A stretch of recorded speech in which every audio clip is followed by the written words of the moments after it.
খুলনার বেশিরভাগ বহুতল ভবনে জরুরি নির্গমনের পথ যেমন নেই তেমনি নেই অগ্নিকাণ্ডের ঘটনা প্রতিরোধে পর্যাপ্ত নিরাপত্তা ব্যবস্থাও।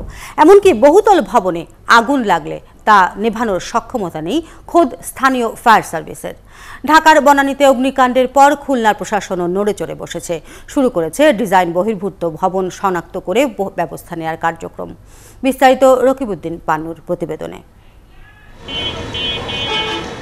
খুলনার সোনাডাঙ্গা বাইপাস সড়কের এই বহুতল ভবনের তত্ত্বাবধায়ক অগ্নিকাণ্ড সহ যে কোনো দুর্ঘটনা মোকাবেলায় সার্বিক প্রস্তুতিগুলো দেখান বেশ আগ্রহ ভরে।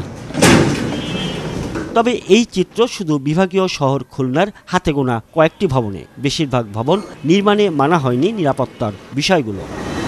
খুলনার সোনাডাঙ্গা গাজী মেডিকেল কলেজের প্রশাসনিক কর্মকর্তাদের দাবি, যে কোনো দুর্ঘটনায় সব ধরনের নিরাপত্তা ব্যবস্থাই রয়েছে তাদের, অথচ এর সপক্ষে ভবনের নিরাপত্তামূলক কোনো কিছুই দেখাতে পারেননি তারা। অত্যাধুনিক যে ব্যবস্থাপনা সেইটা হয়তো ওইভাবে নাই আমাদের, কিন্তু আমাদের যে ব্যবস্থাপনাটা আছে সেইটা আমাদের বিল্ডিংয়ের প্রেক্ষাপটে কিন্তু যথেষ্ট আমি মনে করি। আর এসব বহুতল ভবনে আগুন লাগলে তা নেভানোর ক্ষমতা নেই খুলনা ফায়ার সার্ভিসেরও। খুলনায় হাই রাইজে ফায়ার ফাইটিং করার মতো আমাদের তেমন কিছুই নাই।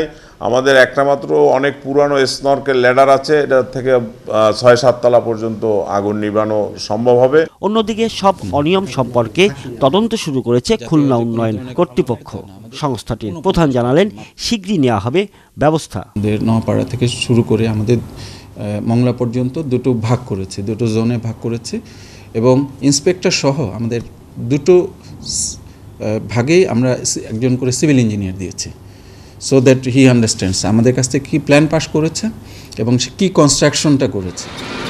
নির্মাণে নানা অনিয়ম নিয়ে খুলনার ৪০টি বহুতল ভবনের বিরুদ্ধে তদন্ত শুরু করেছে কর্তৃপক্ষ। রকিবউদ্দিন পান্নু, ৭১, খুলনা।